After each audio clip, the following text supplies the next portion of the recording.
What's up, guys? Today we're going to be talking about Cha-Ching! The Black Stone Heart by Michael R. Fletcher. Guys, this is the new book, or I should say this is book number 1 in Fletcher's new series, The Obsidian Path.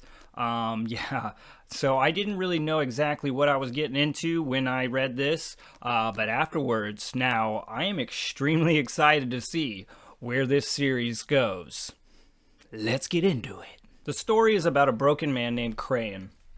Now, Crayon doesn't even know who he is. He doesn't remember his name, he doesn't remember where he came from, and he certainly doesn't know where he's at. This is a man that's been broken down to just basically instinct. So what we get to see is almost more animal than man, and it can play out kind of sinister. From here, we push the story forward. We eventually understand that there are obsidian shards out in the world. And when Crayon gets his hands on the first one, this is really when the story starts to develop and we kind of understand the path that we've been set upon. Crayon, like I said before, he doesn't remember anything. So when he gets that first shard, he remembers his name. He remembers just a small fragment of who he was.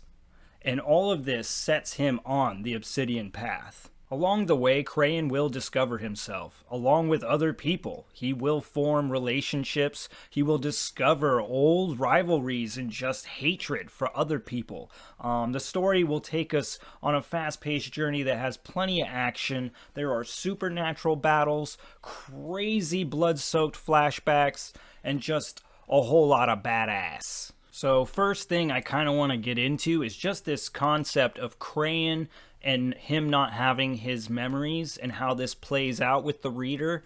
This is so much fun, and it really, for once, the reader and the main character are on the same page. In fact, maybe this is a case where the reader knows more than the main character, because with Crayon not having any memories, you literally know everything that he does. He's not hiding any secrets from you.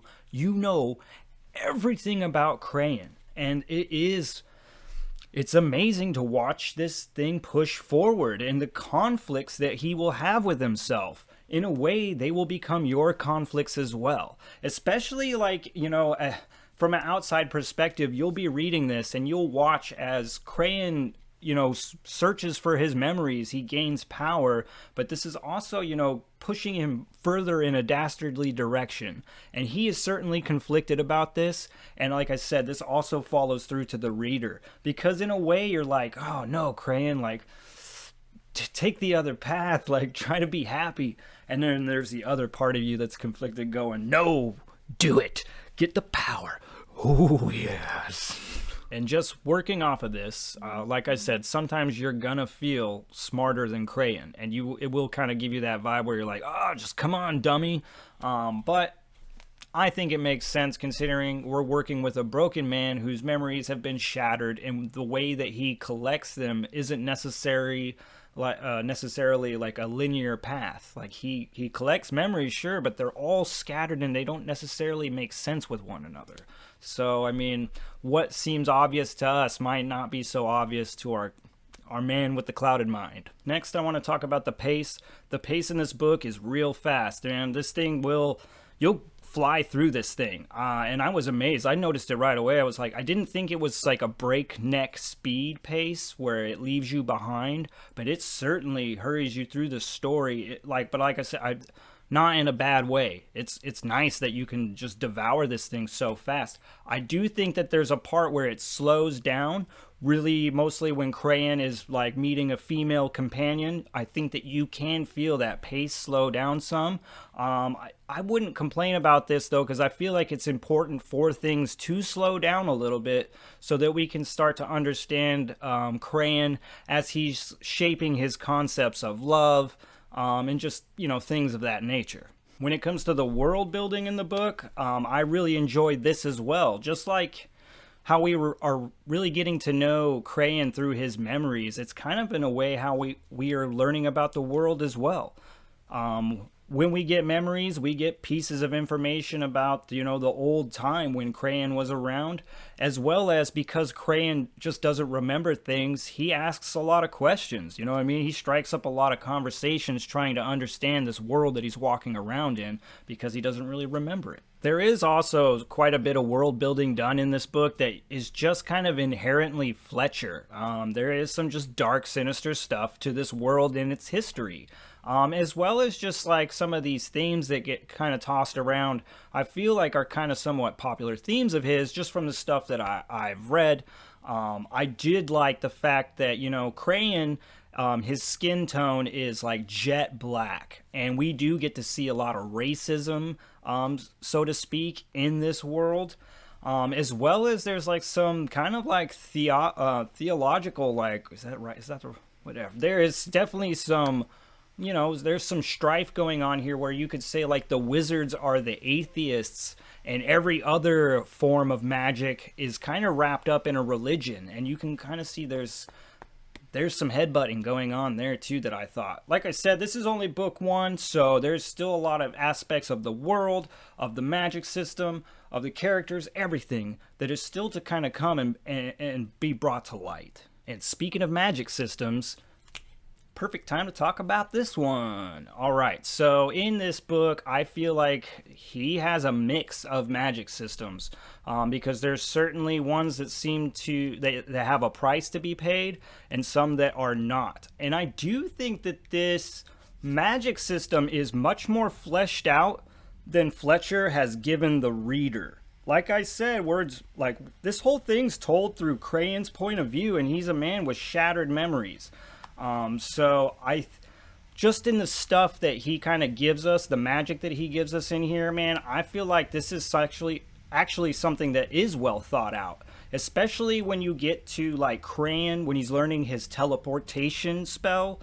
This is pretty well thought out, and if you think about it, it's quite elaborate, all the shit that Crayon has to do to learn and perfect this spell. And not only that, just when you start to also learn the price that has to be paid for Crayon to use his magic, a morally man would say it's a steep price. The themes that the book plays with are great grimdark themes. I mean, this book really is about love, betrayal, and revenge, but I mean, it really plays with some themes like, really, what is evil?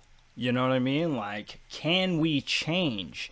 Can an evil person become good? You know what I mean? Like, there's, and you, like I said, once you read this book, you'll see that that's a theme that is just kind of repeatedly hitting you. Because Crayon is like, as he learns about himself, he's disgusted. He doesn't like who he was, and he's certainly trying to become somebody else, somebody new, somebody different.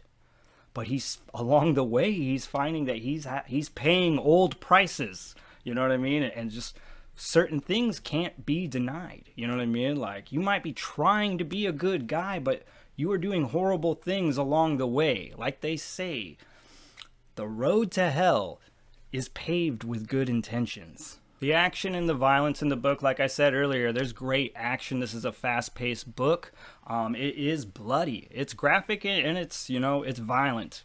There's no way around it, especially when you get into some of these flashback memory scenes. When Crayon remembers bits of his past, some of these memories are some of the most heavy metal moments I've ever read. So I mean, just be, kind of be warned, that this book it's violent. It's violent and it's bloody, and it certainly checks enough boxes, and it certainly has enough of that tone to be a grimdark book. In fact, I would say that this might be one of the better books to get your hands on if you're trying to get into grimdark, because I think it's a good equal measure of all these elements, and it's using these like classic grimdark themes. There's just so much about this book that to me screams grimdark. I would love to just promote this to people and tell them if you're looking for a place to get into the subgenre, especially if you're trying to get in somewhere new, not just an existing series, this would be the book. This would be the series to get on board. Now, as far as my 2 cents for the slow and the struggling, Man, I would say that this one it reads easy enough for both of you. There's nothing in here that's going to trip you up too much. Hey, this is, also I guess I should mention, this is a book where I could pronounce, I think, everything. I think so, at least. So, yeah, I don't think that there was a whole lot of like pitfalls or slip-ups or trips for you to be had in here. It's a fast-paced book. It won't leave you behind. The only thing I would shy or, steer people away from is if you just don't like violence and blood, because this thing is covered in blood and guts. So just be warned about that. But yeah, as far as reading and consuming it, man, you'll fly through this, guys. I think this is a really good one for the slow and the struggling, by all means. Now, as always, thanks for spending some time down here at the channel. It's a Michael R. Fletcher. Akadoosh. Man, this thing kicks ass, brother. I am so stoked about this new series. I am going to be trying to get into, Smoke and Stone next month. I'm trying to smash out as much of as much as your work as I can before the end of the year. So anyway, thank you for this. Looking forward to the next one.